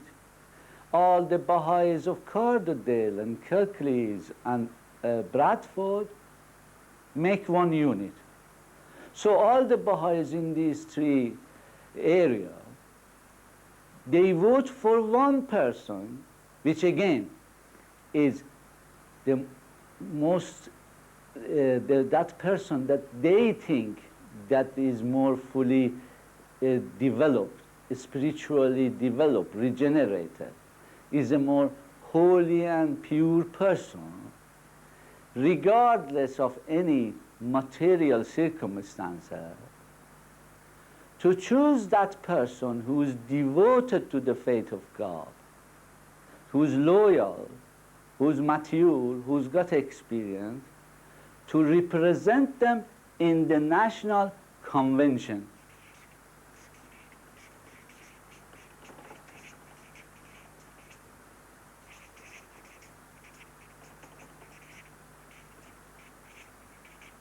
At the moment, there are 95 delegates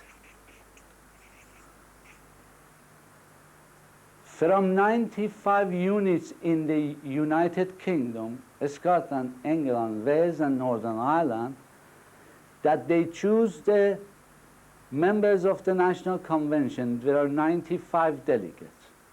They go from these 95 regions, areas in UK, to the National Convention once a year, in April or beginning of May.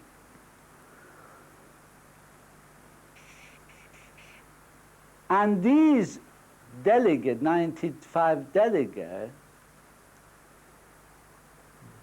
after discussion, deliberation, prayer, they vote again without nomination, without any money involved, without any canvassing, 9 people that in their opinion are the most regenerated, loyal, spiritual followers of the Baha'u'llah to become member of the National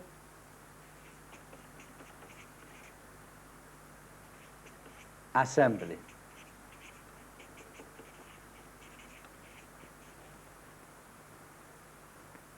Nine people.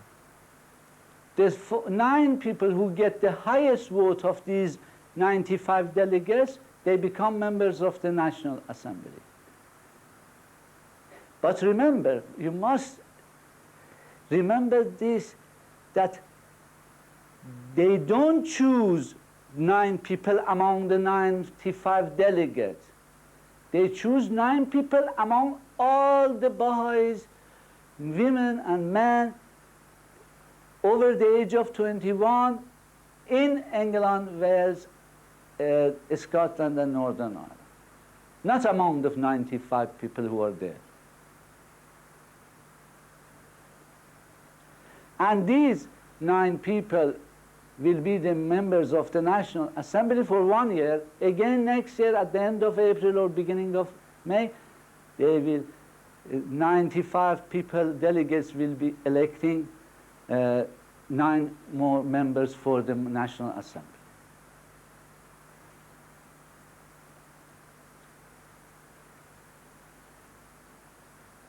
And now, in the Baha'i world, every 5 years, every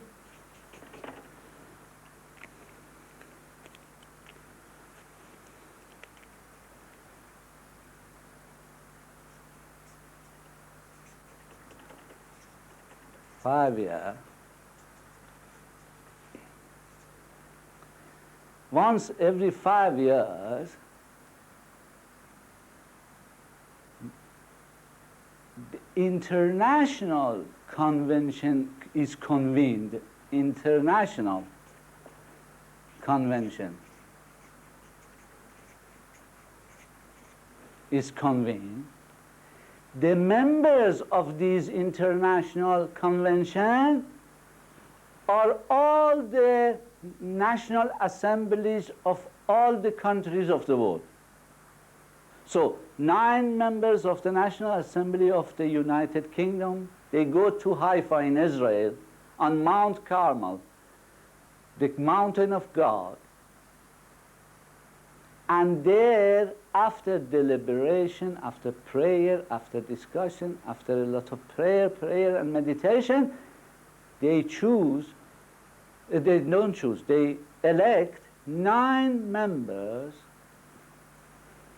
who become members of Universal House of Justice.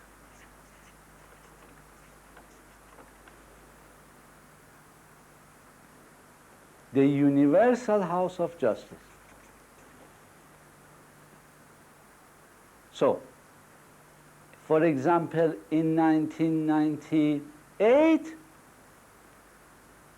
there were 179 countries that they have national assemblies, and 179 national assemblies voted by secret ballot, without canvassing, without nomination, 9 people among all the Baha'is of the world, but men, to become member of the Universal House of Justice.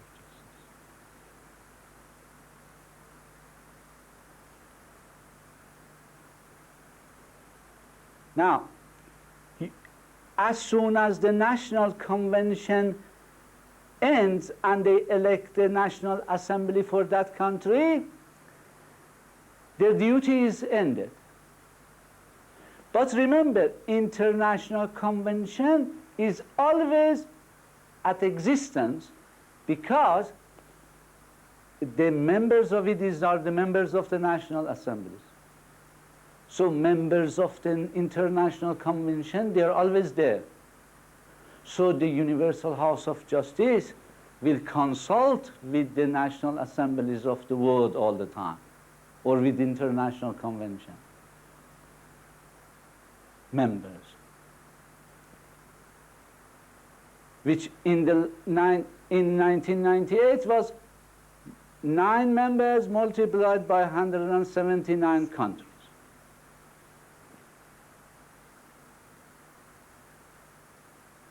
Naturally, if the spiritual assembly of a town makes a decision that in the view of the National Assembly seems to be, doesn't correspond with the Baha'i ideals and the Baha'i teachings, they can ask the spiritual assembly to reconsider that decision. And they give them guidance. If national assemblies make a decision which is not in accordance to the holy writings and with the spirit of the Baha'i faith, a universal house of justice can ask them to reconsider that matter, and they will give them guidance. What I want to say is that National Assembly always can intervene if the local assembly makes a mistake. Or Universal House of Justice can intervene if the National Assembly makes a mistake.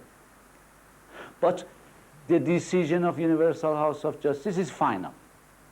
And we believe, according to the writings of Baha'u'llah, in his most holy book, the Kitab Aqdas, that the Universal House of Justice is infallible, is guided by God. Whatever they say is from God.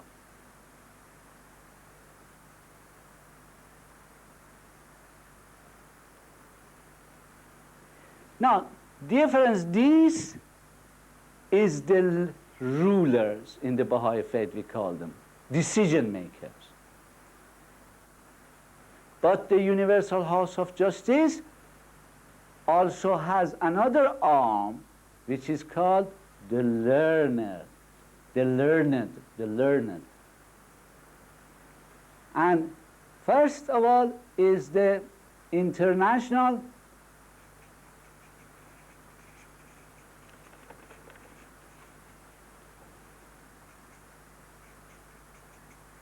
teaching center,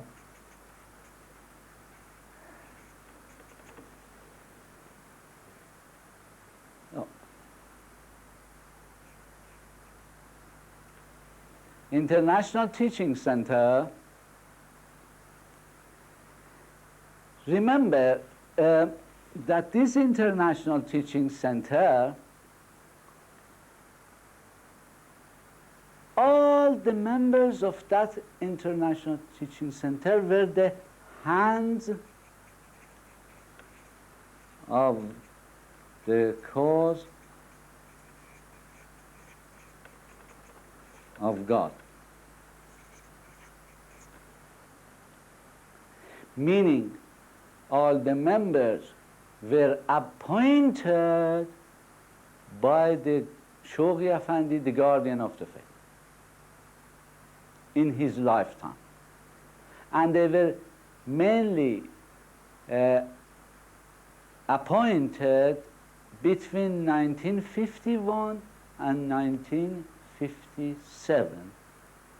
Before November the 4th, 1957, when Shoghi Effendi, the guardian, passed away in London, and where he is he's buried in Southgate Cemetery in London, in northern London.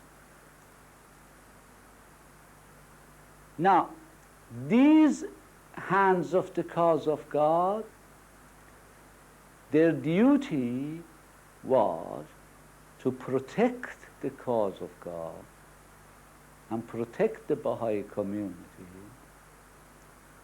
And their other duty, the another duty they had was to propagate the cause of God, to inform people, to share the message of God with the peoples of the world. However, as they grew older and passed away, it was not possible to appoint hands of the cause of God anymore. And at the moment, this is in August 1999 that I'm talking, there are 3 hands of the cause of God that are still alive. Number 1 is Ruhiye Khanum, the hands of the cause of God, who was for 20 years the wife of the Shoghi Afandi and was appointed as the hand of the cause of God. Dr. Ali Akbar Furutan, he is still alive, and I met him last year when I went to Haifa, and he gave us wonderful talks. And Mr. Varga, and he is has been and always for the Huququllah, or the right of God, to manage that. There are three of them only remain. Therefore, these hands of the cause, that their job was to protect the faith and propagate the faith, there are only three remain. So the Universal House of Justice have decided now to appoint counselors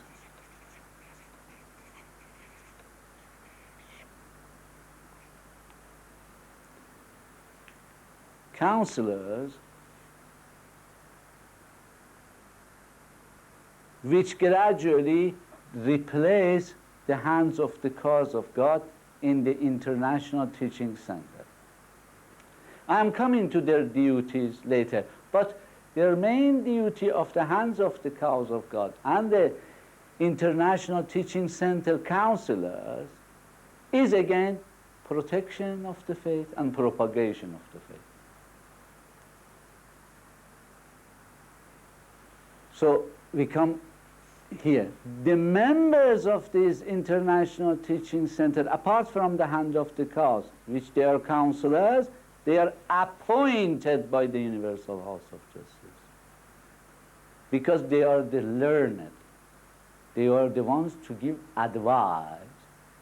And also, another job is to implement the decision of the Universal House of Justice. National assemblies implemented decisions of the Universal House of Justice, and also the councillors will implement them and will give advice whenever is necessary. Then one step below that is the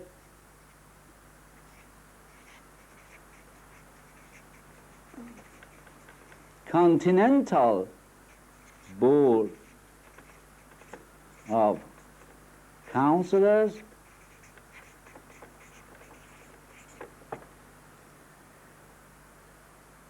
which means for the 5 continents.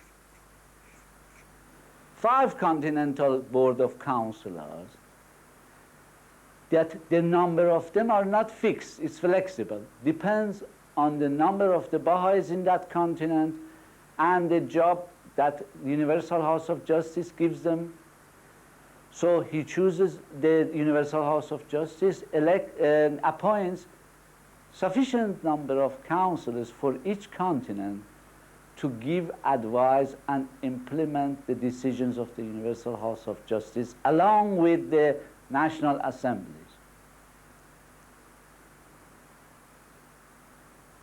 Naturally, a few members of the few counselors of the Continental Board of Counselors, for example, with Europe, cannot manage to visit and know exactly what's going on in every country in the Europe.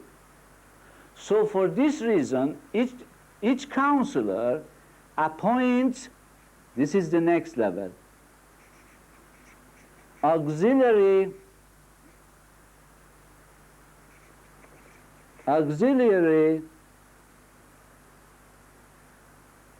board member, meaning a helper for the counselor, which these auxiliary board members, some of them, they are for protection, some of them are for propagation.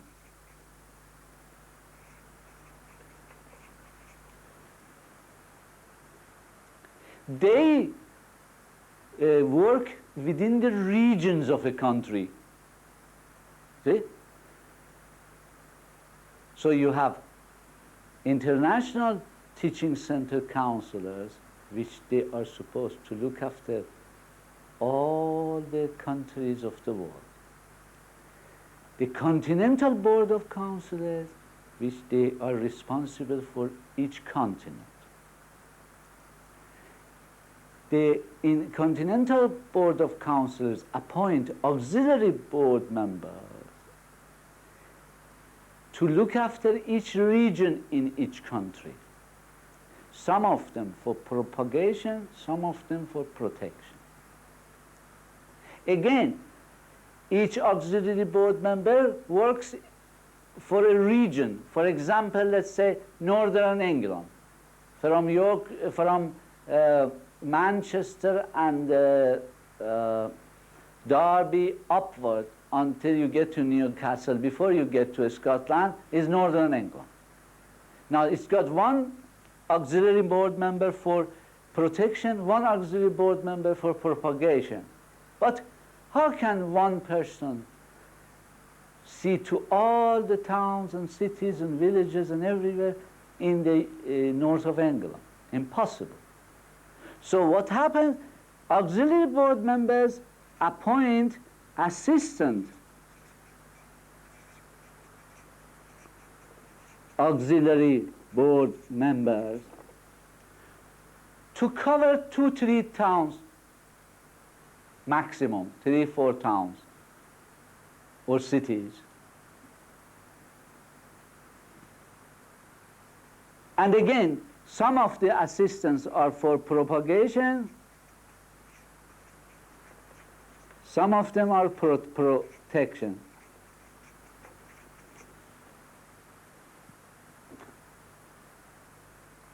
In this way, one auxiliary board member for protection, one per auxiliary board member for propagation, they can assist and get enough information about 2-3 cities, what's going on, and how they are implementing the decisions of the Universal House of Justice. And they report back to the auxiliary board in that region. The auxiliary board member then will know what's going on in that region and reports back to the board member and the Continental Board of Counselors in Europe. So they will know in every town, every village, every country within Europe what's going on. And then they report to the Haifa, to the International Teaching Center.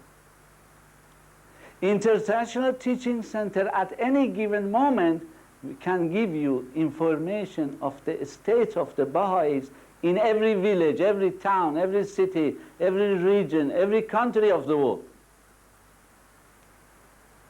And then they report to Universal House of Justice. Again, Universal House of Justice will give plans for the national assemblies to implement. The National Assembly can't do it by themselves, so they have to give it to the Baha'i councils for each region. Baha'i councils cannot do everything themselves, so they give it to the spiritual assembly of each village and town and city. So it is two-way communication.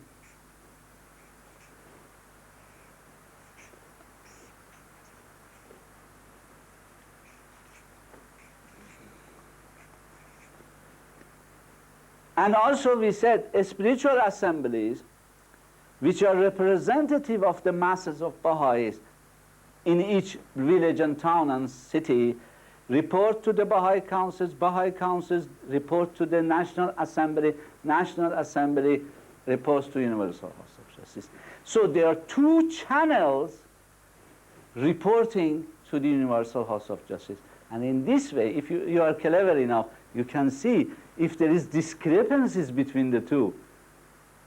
They can eliminate them, find out, highlight them.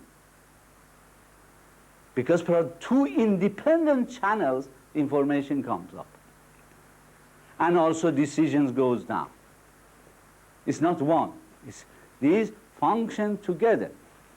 These are decision makers, these are advisors. These are protectors.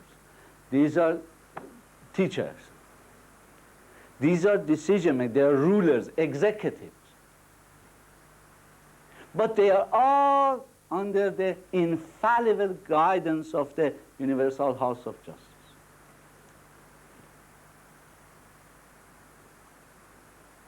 You see, so what I'm trying to say to you now, and by discussing all this, is this: it isn't that God has manifested himself through Baha'u'llah for this age and has revealed his word and just left it for us to do the best. No. He has not given us minute, detailed instructions how you can achieve this goal of establishing the kingdom of God on earth, which was promised to all the, to all the people through all the prophets of messengers of God in the past. There has never been such an order and such governmental structure given by God to humanity before. If you go and read all the teachings of Islam, in Islam, there is no specific guidance that who is going to make decision, how those bodies are going to make the decision, who is going to give them authority. There is no system of government. If you study all the writings of the Christianity, God did not through our Lord Jesus Christ give Christians a system of government from God, how to make decisions, how to elect representatives. And no other religion that I have studied in the last 45 years can give you any system revealed by God through the holy books for the followers to establish a government and make decisions. This is unique in the life of humanity, dear friends.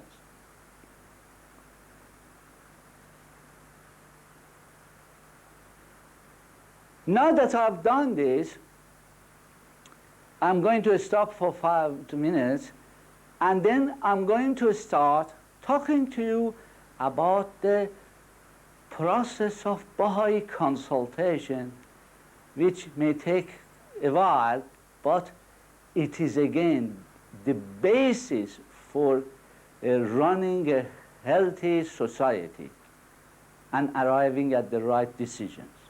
Thank you very much for it. Now, dear friends, we've done now the Baha'i administrative system structure. Now, if you notice here, especially this part, Baha'i system of administration, we said everything we do should be based on the Holy Scriptures. Then we had the Universal House of Justice, and then we had the rulers, decision makers, international convention, national spiritual assemblies, which in future will be called the National Houses of Justice, local spiritual assemblies, which in future will be called Local House of Justice. We have looked at the institution of the 19-day feast. Now I want to take you to Baha'i consultation, which I am going to pause now. I'm going to take you to the printout that I have made from the tablet of Abdul Bahar regarding Baha'i consultation. Now, dear friend, if you remember when David was reading, he read from the Abdul Baha regarding Baha'i consultation. I have made a summary of that for you. I want you to look at now.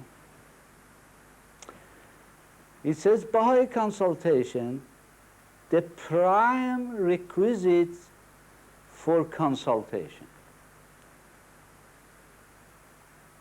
The prime requisites for them that take counsel together are purity of motive, radiance of a spirit, detachment from all else save God, attraction to his divine fragrances, humility and lowliness among his loved ones, patience and long suffering in difficulties, and servitude to his exalted threshold. Should they, meaning those people who want to consult together, be graciously aided to acquire these attributes, victory from the unseen kingdom of Baha shall be vouchsafed to them. Abdul Baha.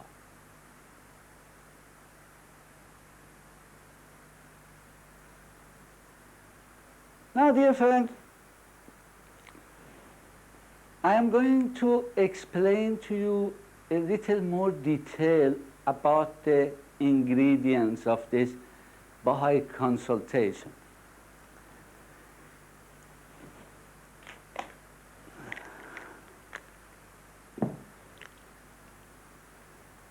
Now,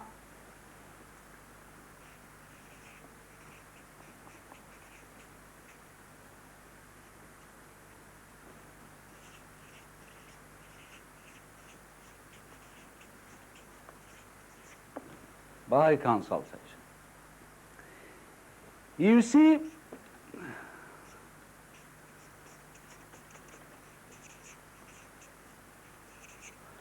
it started all with the Bab. They asked the Bab regarding decision making and consultation. And it was a very simple question. Someone asked the Bab, said, if I have a problem that the solution to it is not been given by God in the Holy Scriptures, listen to this.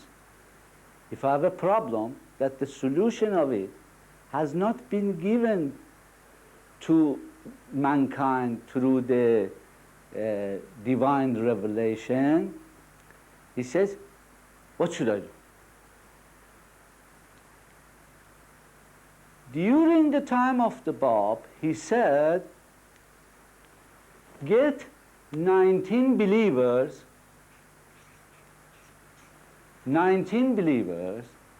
and put the problem in front of them. Whatever the unanimously or by majority of votes these 19 people say, that is the will of God. You obey. But go to 19 believers, those who have been regenerated, who are faithful, who have developed that spirit of faith. Then he says, see, there is always somebody who asks questions like this. He says, what if I'm not satisfied with that decision? What am I going to do then? The Bab said, add another 19 believers to them, make it 38, and then whatever the decision of those 38 is, follow that. And if you're not satisfied, add another 19 to them. You see? That was it. However, when it came to the time of Baha'u'llah, He has given us the spiritual assemblies. So, if you have a problem, you go to the spiritual assembly. And now you know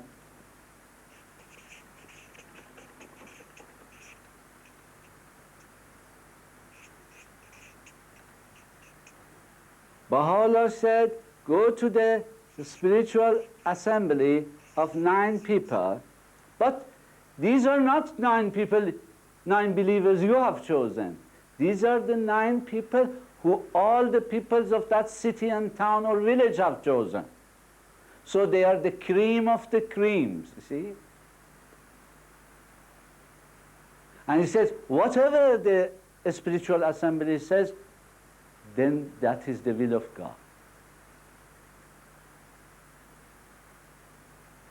In extreme cases, you can ask the spiritual assembly to refer your case to the national spiritual assembly, which is again 9, but they are the cream of the cream of the cream of the believers.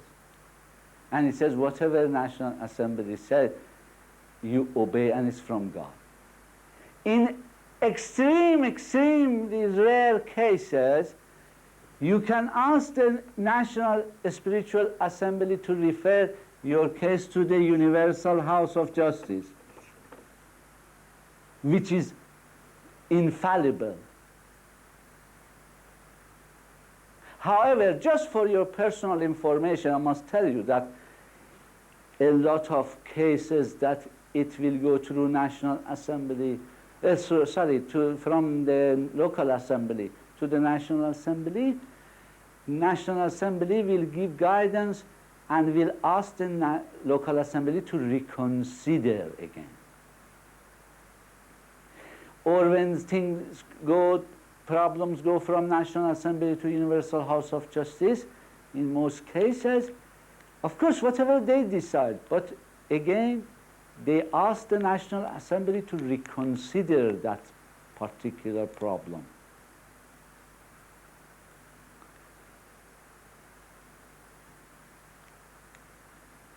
Are we okay with the sound? And the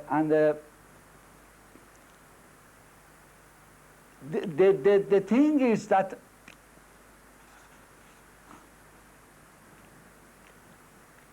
it is with the humility that we should accept the decisions of our spiritual assembly. We should never ever think about either our local spiritual assembly or the National Assembly or Universal House of Justice as individual people in them. And I'm coming to that very quickly now. Why not? You don't look at the personalities of individual members, because local assembly, National Assembly, Universal House of Justice is nothing to do with the individuals in them. Once they get together and pray, you are going to get the inspiration of God through them, which is nothing to do. They are completely separate entities. All right, now let's analyze it. Let's see if we get 9 people, 1, 2, 3, 4, 5, 6, 7, 8, 9 people who want to consult about a matter. Now, I'm going to show you this book again. If you remember, when we were discussing the Baha'i literature, I pointed out this book, The Light of Guidance.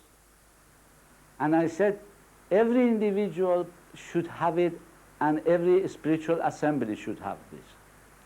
Every group should have this. Why?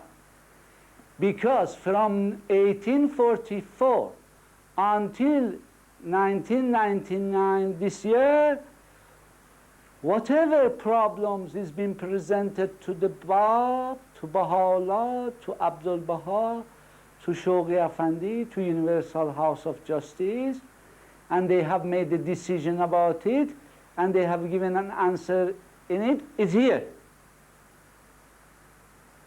So, first of all, you have to turn to the Holy Scriptures, which is summarized here, all the decision that has been made, or letters that have been written and answered. So, to begin with, you have to consult this book to see whether this question, this problem, has been presented to the manifestation of God or the interpreter and the Universal House of Justice, and have we got an answer for it or not? If we have, that's easy. You don't have to consult. That's the answer. So we are going to say that, first of all, these people want to consult about something, a matter. If it is already been discussed and the decision has come from the Universal House of Justice, from Bab, from Abdul Baha, from Baha'u'llah, from the Guardian, then you have got the answer. Another point that we must remember, so, Holy Scripture. So you refer to Holy Scripture. The second thing is to collect full information. You see, when you have a problem, it's no good to come and say, oh yes, dear friends, let's sit here, this is a problem, what do you think I should do? Oh no, that's not good enough.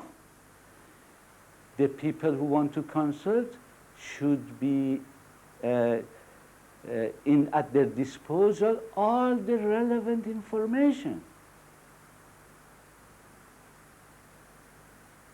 Full information.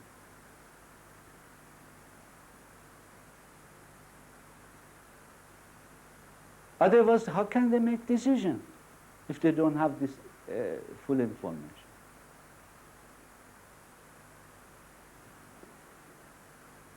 All right. So these are necessary. But let's see now, these 9 people come together. They want to make decision. Let's say that beforehand all the information has been supplied to them, and they have been in possession of the light of guidance, and they have decisions of the Universal House of Justice and all the answers given by Baha'u'llah, Abdul Baha, Shoghi Afandi to them. How are they going to consult and arrive at a decision if that matter has not been discussed before, or that problem has not been presented before? Because that is going to take time, I'm going to stop here now, and then I will continue this in a few moments.